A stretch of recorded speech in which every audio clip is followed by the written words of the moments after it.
back. Welcome back from lunch. All right, so we'll get started. Good afternoon.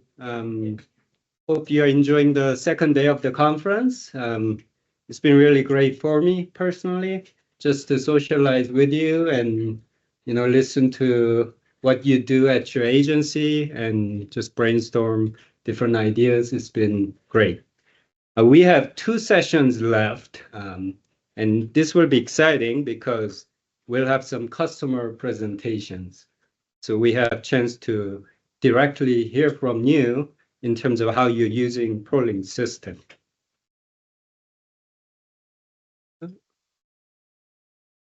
All right, so as you can see, we have Susan from Rhode Island Housing joining us to discuss her story of adopting standardized financials at the agency. So thank you, Susan, for being here and willing to share your case study.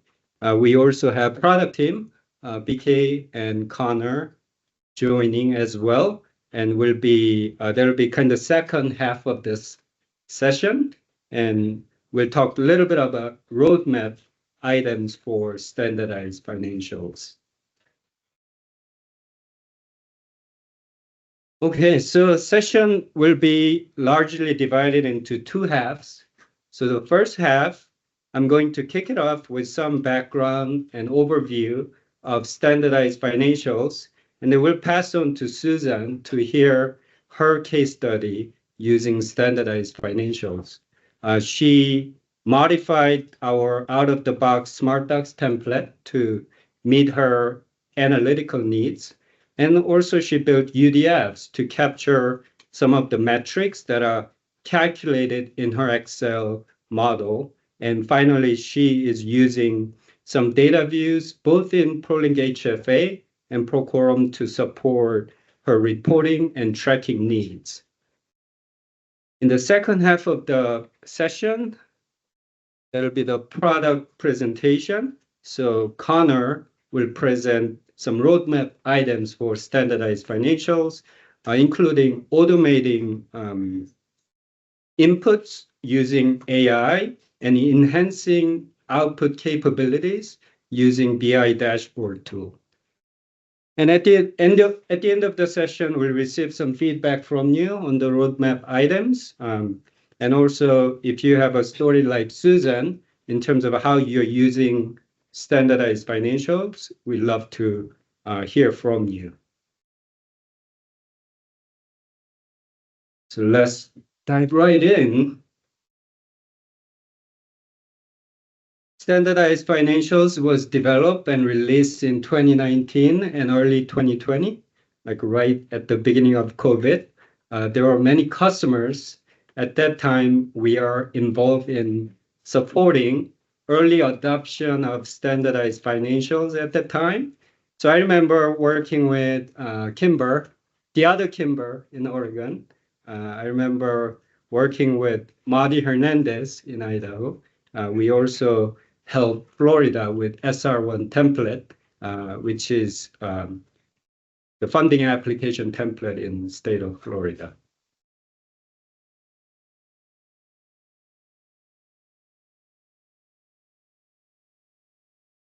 So standardized financials at that time replaced our existing financials page in HFA, which was largely hard-coded and didn't have that flexibility. Some agencies loved, but required some flexibility. So we ended up developing standardized financials. It was designed to have that flexibility in mind. It came with a chart of accounts, as you can see here, with P&L chart of account, which mirrored hot chart of accounts. So, the line item structures as well as numbering systems are very similar to HUD. We built this so you can add your own additional line items to chart of accounts. And also you can relabel some of the existing items or existing buckets. You can see the subtotals can be all relabeled by yourself. So it provided that flexibility a lot of agencies were looking for. It also came with all three components that make up financial statements, which are balance sheet, P&L, and cash flow statements.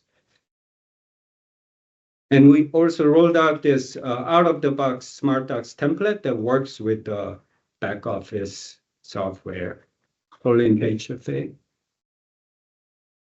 Going back to this, last year, I think it was early last year, we built a forecast component in standardized financials.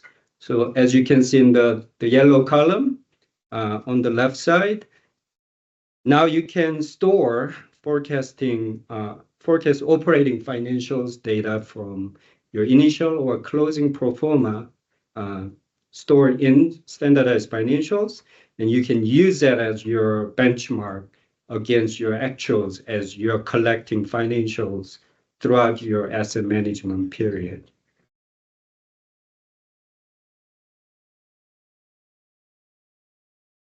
So lastly, standardized financial came with financial analytics page, which is a very robust reporting tool that generates wide set of P&L metrics like DCR, economy occupancy, and so forth at the individual deal level. Just highlighting the forecast components again. So since beginning of last year, now you're able to input your pro forma data and be able to use that as a benchmark against your actual financials.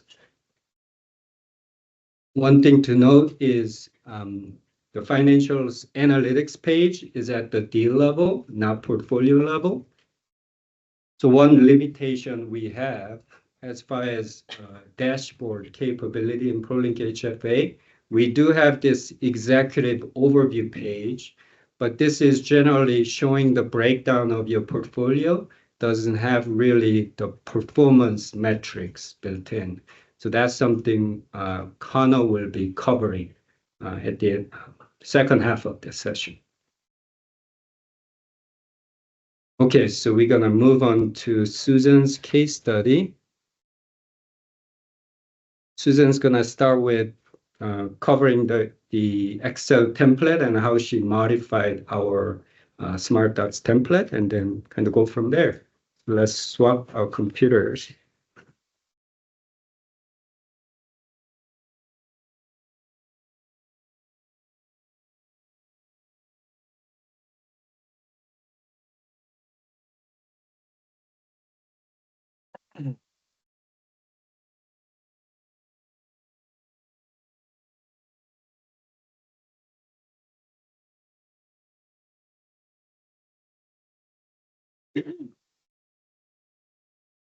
So let me know if I'm speaking loud enough. If you can't hear me, let me know.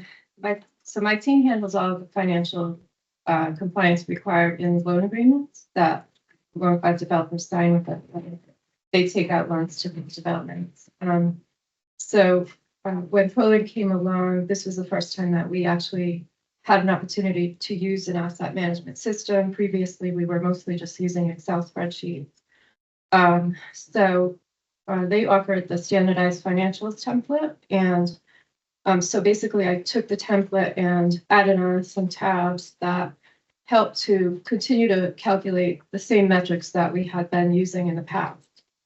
So when it was time to go live, we had it all ready and we rolled it out to our partners.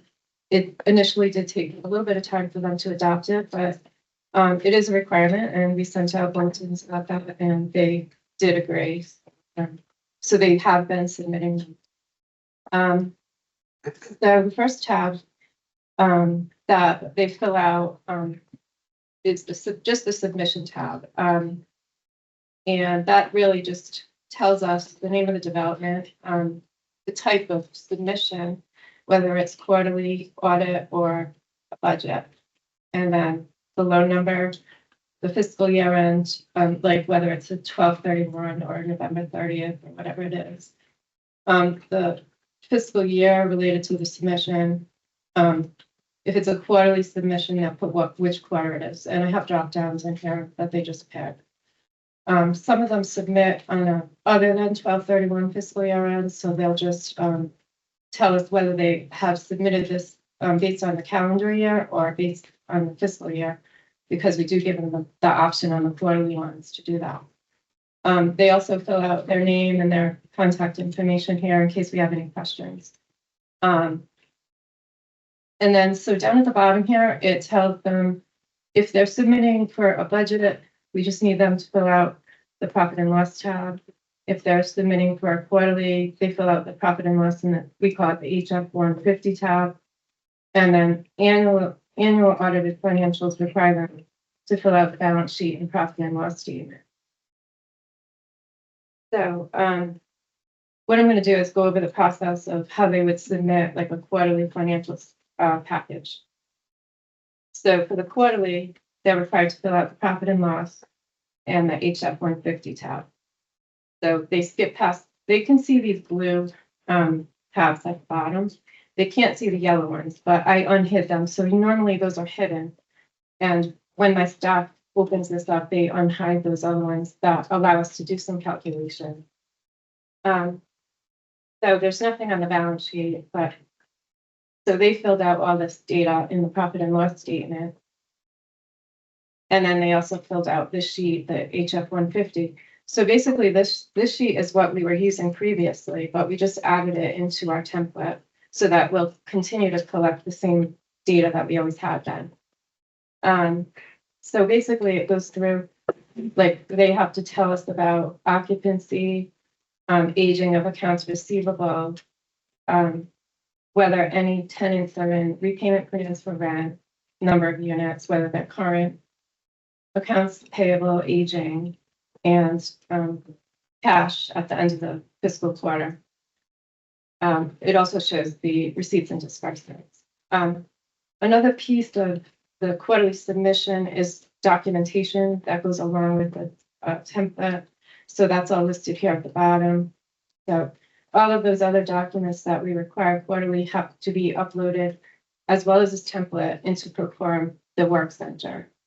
So once they upload it there, we get notified, and then we go in and we'll do our review.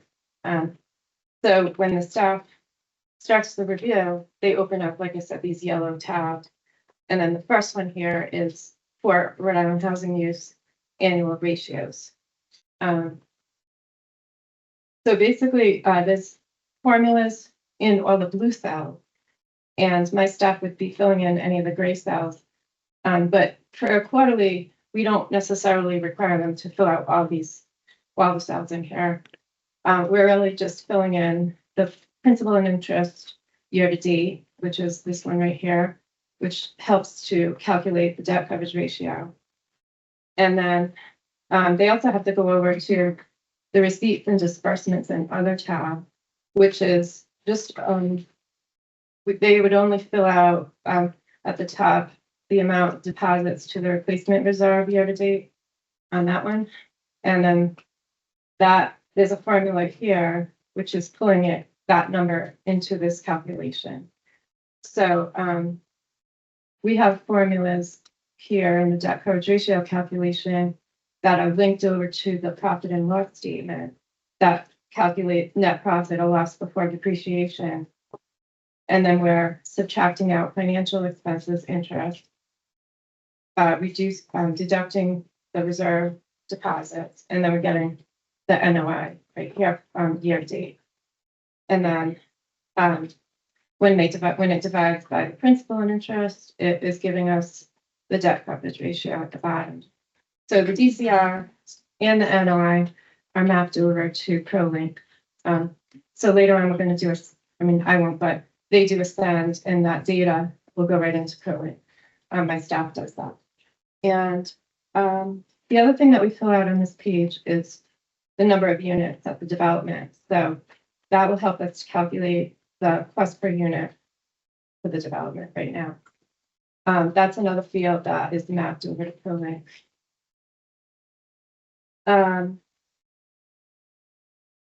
So in order to get the principal and interest, we also are looking at a data view that we pulled from the loans section of ProLink, which this is it right here.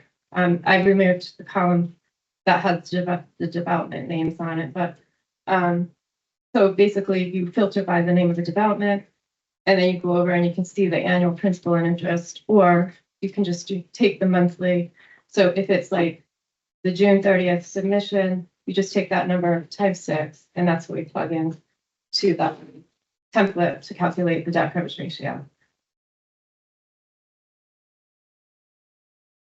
And so the ratios that are calculating there are the cost per unit, the year-to-date debt coverage ratio, the economic vacancy rate, the management fee rate, and taxes as a percent of the effective gross income.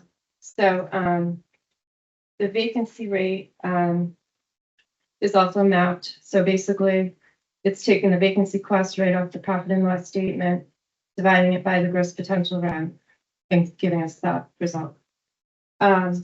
Management fee is also linked to the profit and loss statement for the amount of management fee that they've charged.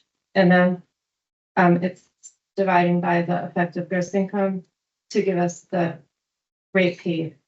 So we compare that to the contract management fee percent that they're allowed to get. So if they're charging higher than that, then we have a conversation with them about that. Okay, so that's basically for the quarterly standardized financials. So now I'll go over to ProLink UAT and show you the UDFs.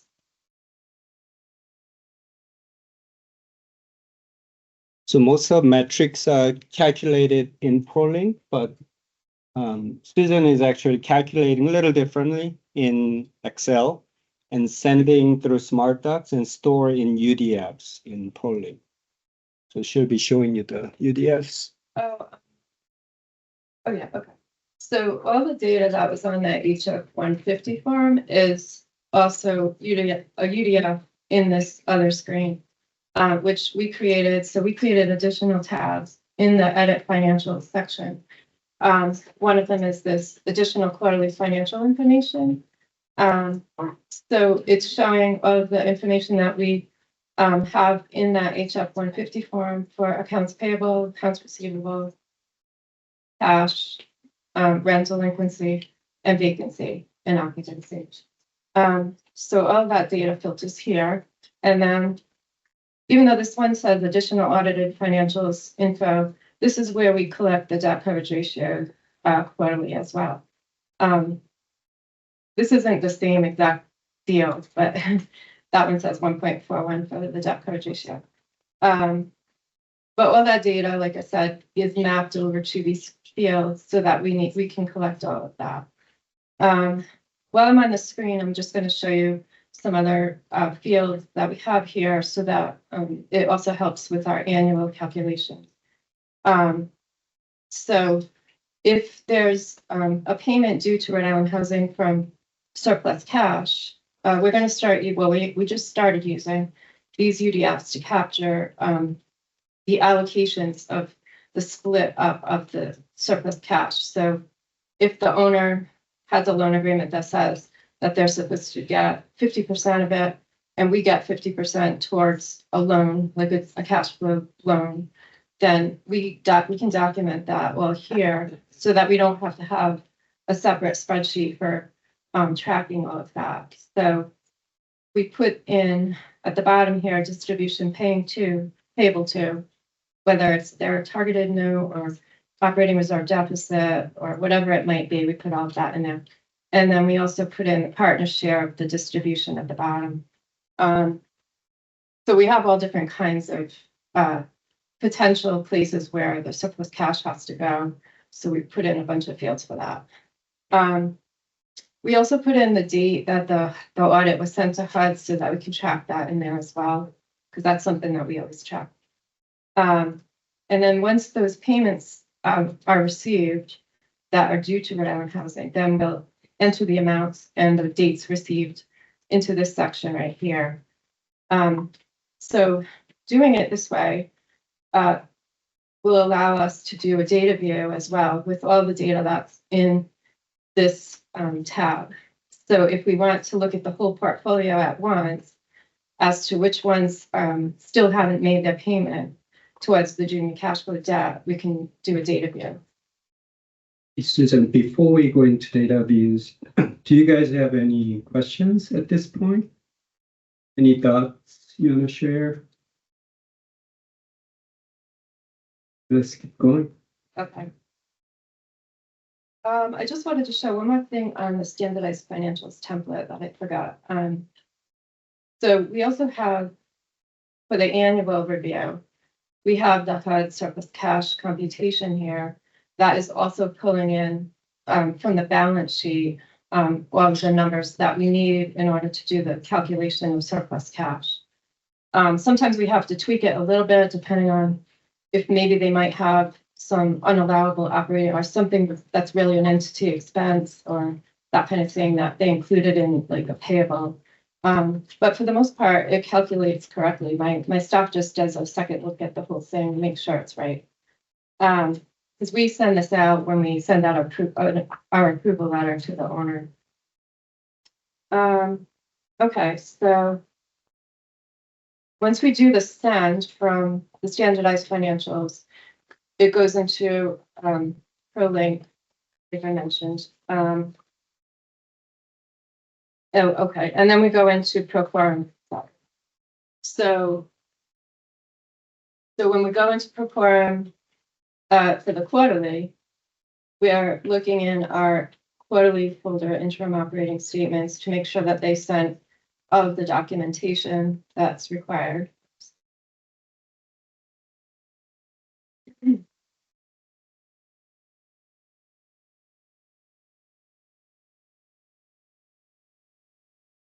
And so we have this broken down by fiscal year. So that was fiscal year 2024, fourth quarter. And here are all the documents. We'll just make sure that they're there's the template. And then we go over to tasks. And then, well, 2024 tasks are already completed, but we would just do the thumbs up for both the iOS template and the support document. So that would finish up that review. Quick question, Susan. Do you have any challenge with owner agents populating the templates? Yeah. So one of the reasons why we just enter our own principal and interest and reserve deposits is because they haven't been consistently entering the data in those fields. Sometimes they might even not enter at all, or they'll enter interest that might be deferred interest. That's not going to be a correct debt coverage ratio calculation. And sometimes they might be missing the reserve deposit piece. So because I need to make sure that we have the correct debt coverage ratio all the time, now that we're using ProLink for this, I just felt like we needed to do the calculation our way, making sure it was accurate, because we do get asked for that data a lot to report out on. So. Thank you.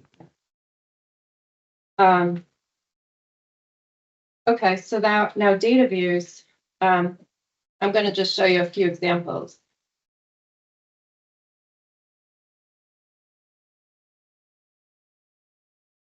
So this is a data view that shows like what I just went over with the quarterly. All of that data captured in the system can be exported to Excel, and you can get it all into the same worksheet. So if you're just looking for like one piece of it, like what's the average occupancy rate, physical occupancy rate, you just do an average of that column or whatever it is that you want to look at. You know, we use this a lot for identifying a watch list. You can use this for, you can do the same thing using the debt coverage ratios and get all the debt coverage ratios in the same worksheet and then put together the watch list that way, or other metrics that you use in order to evaluate risk of the portfolio. This one is particularly focused on accounts payable, accounts receivable, and vacancy. Another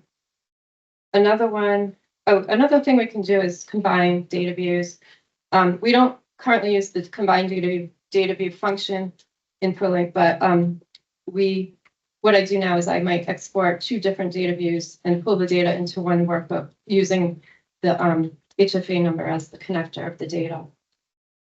And again, all those are UDFs, column E through all the way. Yeah. Or UDFs. And then financial metrics data view. So this one is, oh, I'm sorry, this is not one.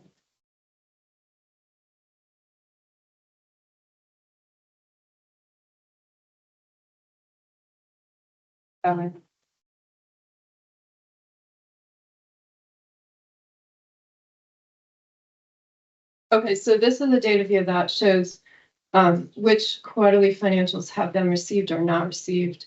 So we can use this to send out late notices. It tells us when the due date was, or when it was approved or not approved, or all of that kind of information. And then we do the same thing on a budget. We have a budget data view as well. I also want to show you in Procorum, I also have a data view here, which this helps us to, as the property managers are uploading documentation into Procorum, we can set this data view to just focus on which ones have recently been uploaded. So you put in a filter in the top, and so I'm showing everything that is equal to or after May 1st was uploaded into Procorum. And then I export that out, and then my staff can go through it and quickly go into Procorum and clear all the tasks. So here's what that looks like. So here's like this particular person sent all of these in. You can filter the column and just work on hers all at once, however you want to do it. So this has been really helpful in like managing what's being uploaded into Procorum. Okay.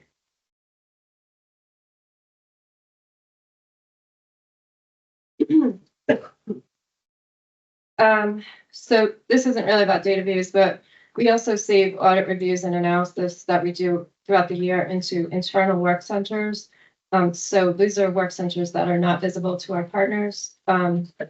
So they see just the external ones. But that's been great to like have a place to save all our like backup documentation for the audit reviews, especially.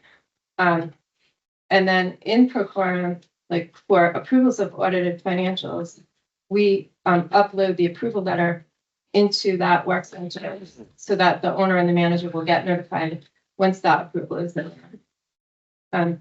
So for the future, we would like to potentially use ProLink to track awards of operating subsidy that my team manages, and use it also for enhancing risk rating, and then to also eliminate external Excel audited financial distribution tracking sheets and other kinds of tracking sheets that we currently use on the team. So that was kind of it. That was great. Thank Okay. you. Any questions at this point before we? All right, Kelly. Yes. Tell us, are you at a point in adopting this new process? Can you tell if it's easier for your staff? Can they receive and kind of process and review financials quicker, more efficiently than what you were doing before? Yes, definitely, because so all those fields that were in that workbook previously, we were entering all that data. So like I didn't really show you some of the other fields in there, but like we were calculating the current ratio. We were entering just a lot of other information that was historically captured throughout our years of audit reviews. So having that data being pulled into the screen rather than data entry has definitely made it quicker for us. And it's a lot more like it's easier because it's all like methodical, like everything's already it's very organized. It's in one spot kind of, whereas previously we had different documents and Excel workbooks and things like that. Okay, so maybe a follow-on question, but maybe you answered it a little bit. In your opinion, as the lead of your team, is your team, do they seem to be accepting of the new process? Like, Yeah. you know, are you able to, were you able to show them, hey, look, this actually, although very different than what you were doing before, it's easier to kind of get them on board to making kind of the switch over? Yeah, they were really good at adopting it very quickly, because they know how we've kind of dealt in the past. It's been a challenge sometimes because there's just so many different pieces of like where you had to go to like document the results of the review and things like that. So now it's going to be all in the same place, and it's just made it a little bit more concise of a process. And they love it. The only piece that they need to get a little bit more experience with using ProLink itself, because there's so much in there that, you know, to still explore. But the standardized financial template has been working out really well. Right. So everybody should switch, really, is what I hear you saying. I think that's what she's saying. Switch now. Great job, Susan. I had a question about, I guess, to piggyback off Kelly. So you had the adopters internally. What were some of the things that you did to get your properties to adopt the process and how to submit to you and doing it on the deadline? Oh, okay. Well, our operational manager for ProLink sent out some initial program bulletins just to let them know in advance that this was coming.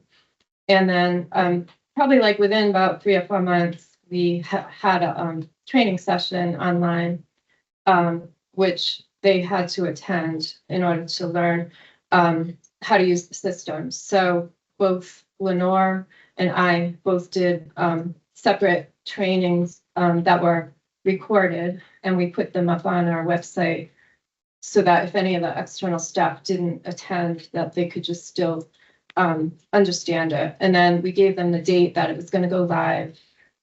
They had an opportunity to ask questions, and then we just went live, and it worked out pretty well. I mean, there were some people that didn't like it, but there's always going to be some. And so we did, you know, have to work through that a little bit, but we did get a lot of people that just were very cooperative with it. And then some of the managers have actually added their own tabs where they're dropping in their trial balance, and they put their own formulas to get the data into the profit and loss statement.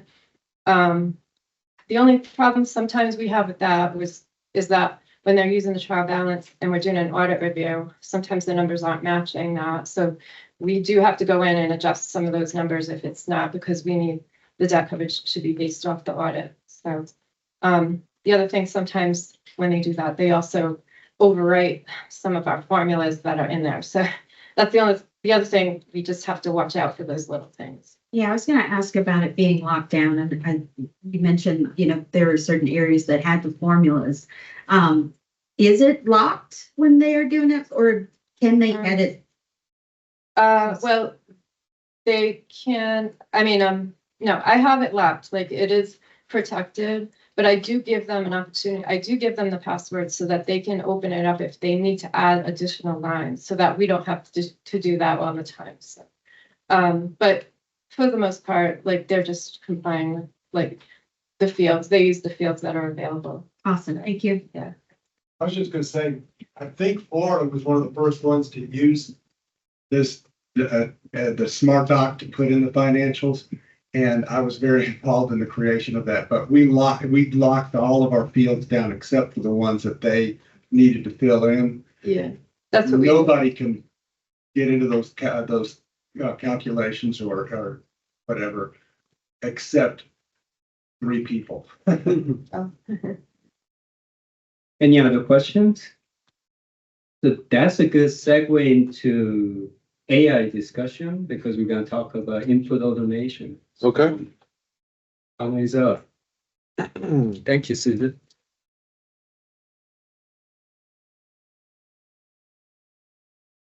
All right. Hello? Okay, cool. All right, here we go. So I'm going to talk a little bit about advances in technology. I'm going to talk a little bit about AI. I know it could be scary for some people, but it's a good thing. It doesn't mean Armageddon or iRobot or Skynet or anything like that. So especially when it comes to financials and data entry and tracking, AI can be a really useful tool. So we'll jump in. Okay, so some of you might have been into sessions like this before where we kind of talk about, well, where did AI come from? You know, haven't we been using it for a while? Why is it so popular all of a sudden? And so to avoid getting too technical, I wanted to talk about like kind of a little bit about how we got here. So machine learning or ML in natural language processing. So that's the ability for models to accurately read, interpret, and categorize financial data or text that might be unstructured or complex. So that's the ability of the computer to actually know, like, hey, this is what this means, right? This is the word this is the letter T, things like that. And cloud computing. Most of us are probably familiar with cloud computing, AWS, Azure, Google Cloud, all of that. So those have gotten much more powerful over the last 10 years. So our ability to process massive amounts of data over the cloud has exponentially increased. On top of that, we've had a lot of advancements in optical character recognition. So those are just next generation OCR technologies combining machine learning, natural language processing, and LLMs, which are large language models, to have access to all of this data so that we can make it understandable for us. So when we ask maybe ChatGPT, what's the weather like? It doesn't take 2 days to answer. It answers in like less than a second. Any questions right here? Okay. So how this relates to us is we're able to combine these technology innovations and apply it to our normal work processes that we do every day, right? So a lot of that is going to be how we analyze financials, how we maybe do data migration, how we do data forecasting, all of those things. So I want to talk a little bit about government agencies and the cautiousness around why they're cautious around AI. So one thing with AI is if you use the free versions, everything you type in trains that model.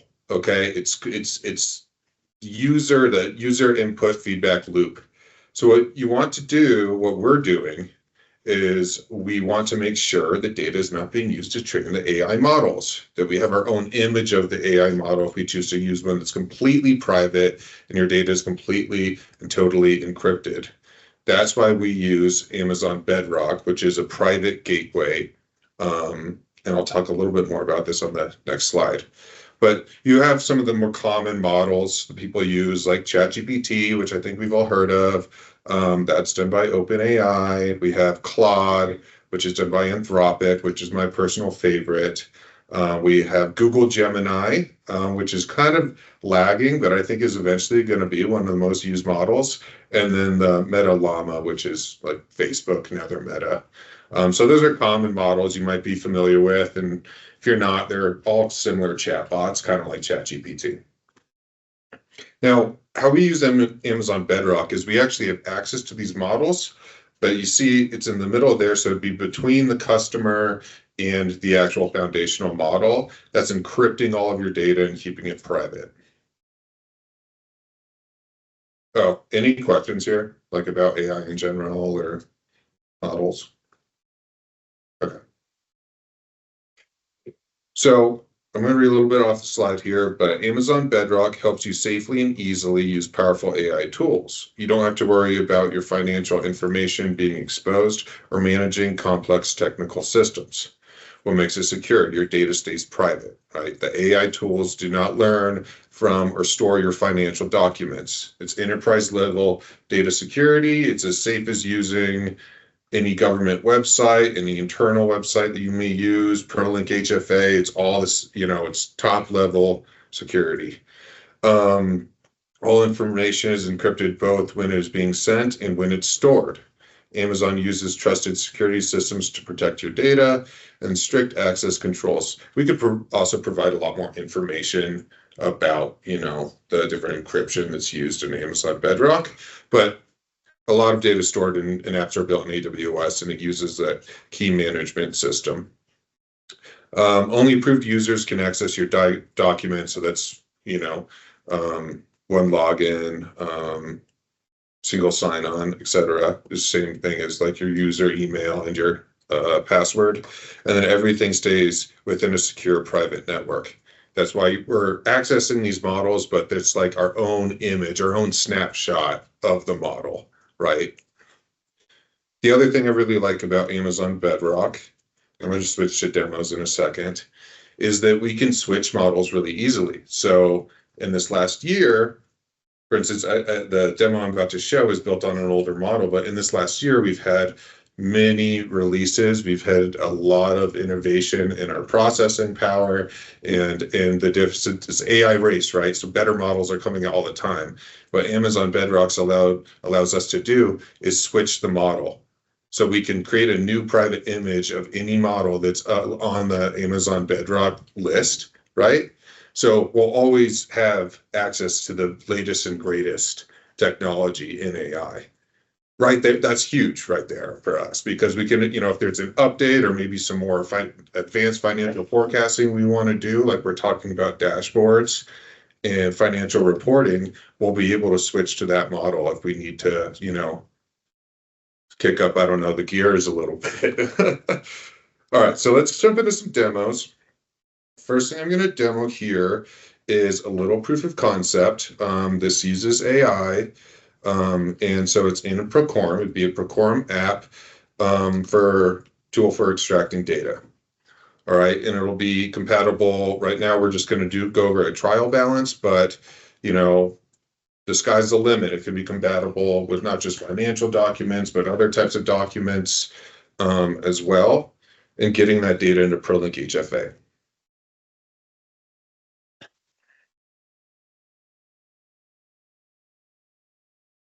So here we are, we're in Procorum. This is just the financial reporting app here on the side after you enter an account. So I always use Brian Waynecott's stuff, so I recommend doing that. Just kidding. Yeah, always works. So I'm going to jump into this trial balance. Actually, I'll take a little slower here. So obviously this is just a proof of concept. It's not a finalized product or anything, but I just created a little UI here. So we're able to choose a file, upload a document. Okay, I'm going to go with this cool trial balance demo file here. We're going to select the type here. So we've got a few different options: annual audit, profit and loss, and trial balance. And what this does, it's really cool on the back end, is it changes the way that the model is going to handle the file. It'll give an instruction saying, hey, this is a trial balance. We want this information from the trial balance. Concentrate on those fields. And then you'll see in a minute the output's going to be exactly what we wanted. You can select a month. We'll do May and a year for 2020. Right here, we'll just go ahead and click upload and extract data. So say data extracted successfully from trial balance demo. Now let's jump into talking about, I've got like a little share screen. Yeah. Right, that's a good call out. Thanks, Bree. Yeah, that's a PDF file. So it doesn't have to be an Excel spreadsheet. It doesn't have to be a CSV. We're doing a blank. We're doing not blank, but we're doing a PDF file. Okay, so kind of while we're waiting, can you take a look at the PDF? Yeah, that's what that's what I was going to do here. Okay, so here's the PDF. It's for test departments. It's over the period of March 2020. And what this does is kind of like a trial balance. If you're not familiar, it's kind of a snapshot, a point in time of the balance sheet. And what it's making sure is it's making sure all the debit and credit match. So for each debit, there's a equal credit or forward balance. So the net, when they net out, they both should be zero. They should equal each other. And if they don't, then that means something might have, gotten credited and not debited, et cetera. So it's got a few different sections. You've got your cash operating, you have your Yardi ID here. I think Those are hot chart of account, right? So 1,000, 2,000 balance sheet accounts, and then 3,000, 4,000 will be P&L. Do you have like page 2? yeah, I can scroll down. We're getting into P&L now. Those are all expense line items. Right.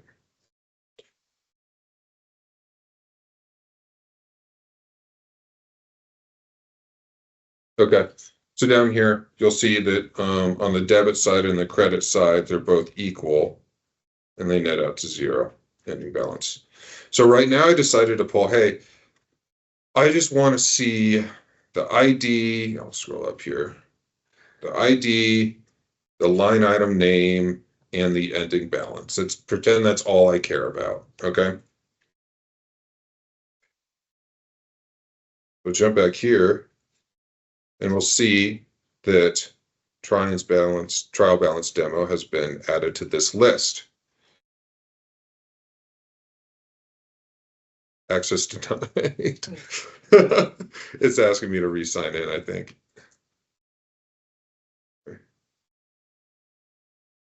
This was BDO's account. What happened? Yeah, I know. He kicked you out. There we go. I just had to refresh. So go ahead and open this up. And I'm gonna make these bigger. So what we see is we see exactly what we wanted, the Yardi ID, the line item, and the ending balance value here. So how can you use this from an Excel spreadsheet? Well, you might be able to take those values, copy and paste them into a Smart Docs template and load them into ProLinkHFA without having to add these all manually. You can double check, and verify the values because we'll save both your original document, PDF document, and the downloaded CSV. But eventually what we'd really like to do is tie in these values, match them to our financial line items in the database so that when you upload a file, after you verify that the data is correct, we can upload it into ProLinkHFA automatically without you having to copy and paste and use a Smart Docs template. That'd be the idea. So it's really easy data entry, taking your financial documents, keeping updated records in your ProLinkHFA system. Any questions? Yeah. So it looked to me, and maybe I'm just not understanding it, that it basically just copied what was on the PDF and put it in Excel. Right there, yeah, I did. So in the future, if we get to the place where it connects it, I know most people's look the same, but if we're going to be taking whatever any accounting office gives us, they're all going to look a little different. They may be formatted differently. They may have logo banners, Right. colors.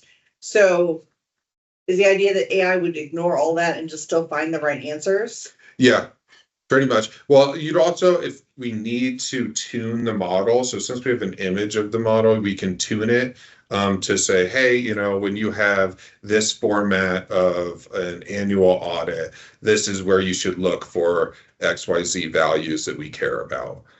So you can like temper the model to look for different locations for separate document types or versions, which I've had to do in practice. But they've gotten pretty advanced now, and so you have to do a lot less tuning than you needed to do even a year ago. I mean, right now to have that go to Smart Docs, it'd make more sense to me to just give them the Smart Docs and make them fill it out. Than us upload their thing and then figure out how to get it into Smart Docs and then send it.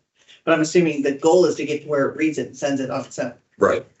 Yeah, and one of the things that we kind of experimented with was annual audits. So annual audits are just like a big PDF document that maybe has a couple pages that are the actual financials that you're trying to look for, and it was able to like actually extract just the data from those 2 pages. And then we sent it back to the AI again and said, okay, we got all these line items that are just whatever they call them. And then we said, try to do a match with the names in HFA. And it was like pretty accurate on which ones it matched, by just little spelling variations, something like that, it still could figure it out. So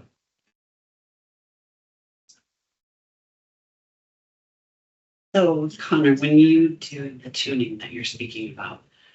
If we need to do the If tuning, we you don't need to, necessarily have to yeah. do. Okay, so here's where my brain is going. Each agency is gonna have, they have their portfolio. They're working with those certain ultimately auditors, right? So how do you do that tuning? Is it by agency or do you see what I mean? Or does that happen for like overall the entire model that everybody has? No, so You know what I mean? I do know what you mean. Right now, I mean, that it really depends how we would want to architect like the AWS infrastructure there. But likely what you would have is you would have your own knowledge base specific to your agency. And a knowledge base is another AWS term, but it's, it'd be all the documents are specific to the agency, and then all the files you've uploaded. So you can go back and view them historically, which ones you've uploaded and the outputs of the data extraction there. However, a lot of the different documents you upload are probably going to be similar to other agencies. So it's, that will build like the specifics of your knowledge base will build as you use the tool. That makes sense. I feel like training will be done on ProLink chart of account against all the owner agents' common chart of accounts out there. Would an ultimate goal of this be that for Florida, for instance, instead of having to have the developer send us the Smart Doc completed financial statement and their annual financial statement, which is certified and is in a PDF, they could just send us that PDF. Right. And we could use this application to extract the data we needed and get that put into ProLink without even using the Smart Doc. Yeah, exactly. That'd be that goal. How far away are we? Nope. I'm sorry. Well, that depends. I think it depends on how this conference goes and how much interest we have.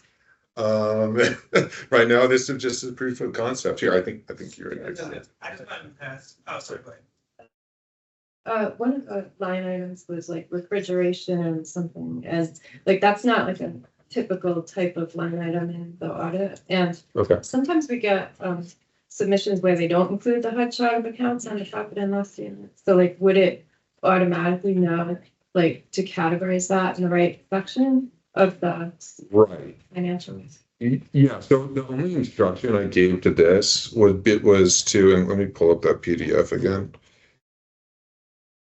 So I'm gonna pull up. There you go. Sorry, I have this. There we go. You see my team sharing thing, but I just instructed it to pull the Yardi ID, the line item name, and then this ending balance here.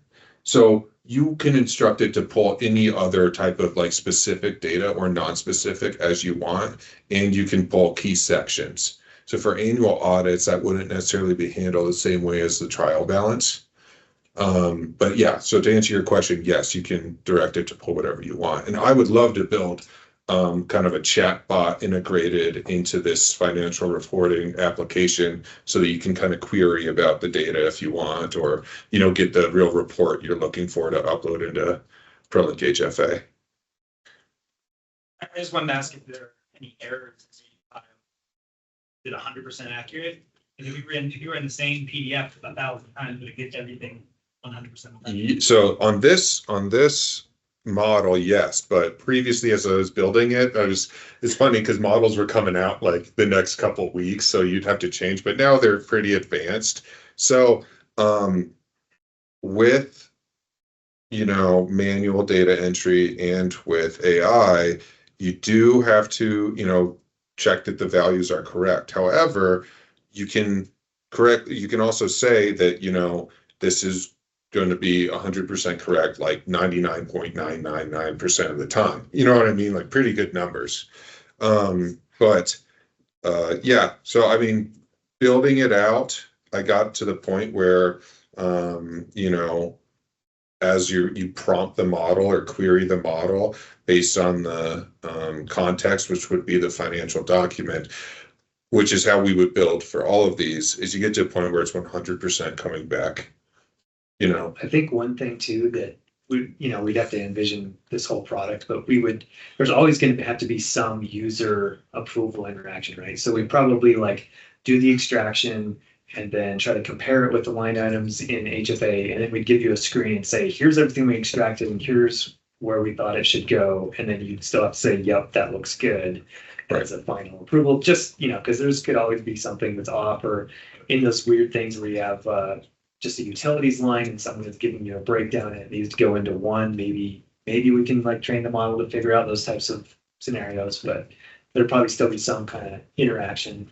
And then another thing I want to point out too is we experimented with this on just different types of documents. We had a document that was scanned, faxed, scanned, handwritten with like data, like something horrible. And it was picking up all of the data. It was actually very accurate. It was pretty impressive. Yeah. And so, yeah, just experimenting with these different models. Some of them are fast and not accurate, and some of them are slow but more accurate. And so we're just kind of finding that sweet spot. So the quality of original document matters, right? So document like this that's clean, that's good. You say like 100% accuracy, right? But if there's scribbles and handwriting over it, and you're trying to pull, it's faded and you can't read it yourself. Well, if you can't read it yourself, it's likely, the model might not be able to read it either. Quick question on the accuracy.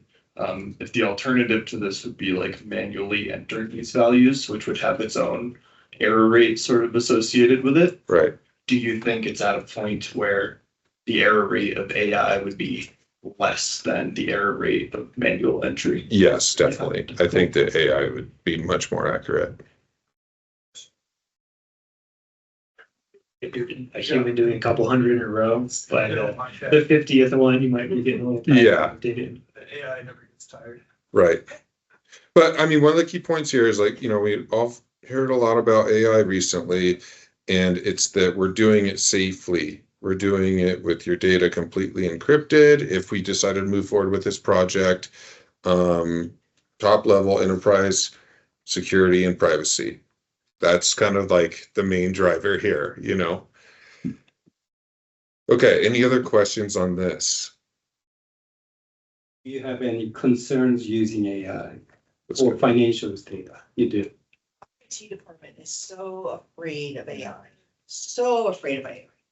So even if you guys were to do everything, you'd have to provide something that would convince the IT agencies, the ITs of the agencies that you were doing it safely and blah, blah, blah, blah, blah. Because not only the fact that it's AI that you're getting the information from, but you're somehow connecting it to the ProLinkHFA database. And it could somehow do something, right? So, right, I'm just saying, that Well, you're just mapping fields. every time we ask them for anything that seems pretty safe to us, they're like, nope. So I'm just saying is, even if you make the most coolest thing in the world, if you don't convince the agency's IT departments, we're not going to get to do it. Yeah. Does it help? This is financials data, not compliance data, meaning it doesn't have, human information. It doesn't help at all right now. Now, maybe in 2 years when they're not as afraid, maybe it'll make a difference. But right now, they won't even let us use AI to write a letter. Well, I don't. So, and that's another thing, that I was kind of talking about earlier, is when you use the free version of these apps, you are training the model. Like, that's not private. You have to get the paid version where your data is encrypted, or if you're using, a backend API like we would be, that's through Amazon Gateway, then that's all encrypted. If you just pull up the free version, then you're training the model, and that's what they want, because they want to make their models better. Everyone's trained, yeah. That they could be training it with sort of the things in the model that you use. But if you keep it private, then you're the only one who's trained. I agree that it sounds good, but we're gonna need like a really good white paper that's involved and they understand and they can rip apart and tell you. You know, cause you gotta remember that we have people in our departments who have been researching it and think they know what's best. Yeah. So you're gonna have to convince them. Well, and yeah, if you're using it for underwriting and you use your database, your storage database to train it to underwrite, then you're gonna have all the same biases that you had over the last 30 years in the underwriting.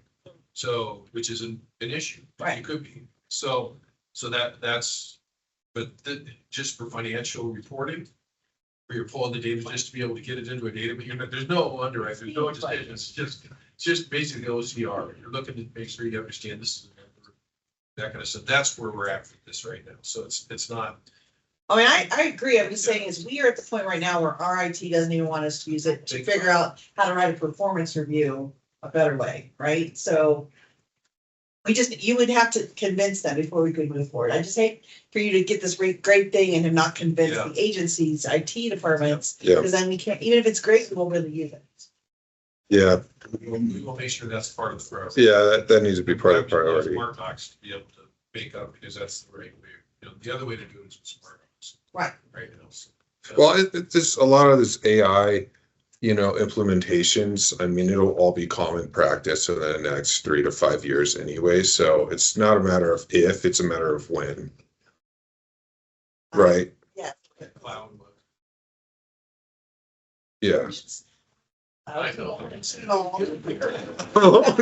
like 10, 20 years behind. We went to, Windows 2010, like just like 2019, it's like we're slow.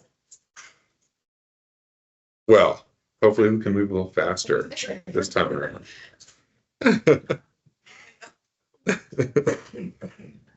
So, in relation to that, back to dashboards. So here's some dashboards. I'm also going to demo this that we came up with using Amazon QuickSight. And so the connection we're trying to make is if we can be more accurate in our financial upload data and our data extraction there, we can be more accurate on our dashboards and on our forecasting, right? So looking at property performance by county, maybe different filtering out. Maybe you have a couple properties, that haven't been performing well on the compliance side for the last few years, and being able to track that and understand why. All these useful insights that we might be able to have into our agencies and our businesses so that we can perform better. So I'm going to show you a little demo here. It's kind of very similar to the page you just saw, but so here we have one, we came up with a couple of useful dashboards here. We got the debt coverage ratio versus economic occupancy rate, and those should usually follow each other. It's kind of they should trend together. So these are just some measurements there. So you can see that you've got the occupancy rate in the bars, and then the median DCR, the average occupancy rate in the bars, and then the median DCR in the line graph there. And so the idea would be that you can, this is all done with Amazon QuickSight, and that is how the executive summary page in HFA is done too, those little dashboards that were just shown on the PowerPoint slides. So what we'd want to do is make these a little bit more customizable so that you can use some of these tools like, filtering out by annual or budget or periodic quarterly or jurisdiction, which is another word for county. That's in Old Virginia. Yeah, big. But being able to filter these out, and over here you can pull in different data from your production account or your UAT account that is already in the ProLink system. So we could create very personal dashboards unique to your HFA that you might be interested in seeing and learning about.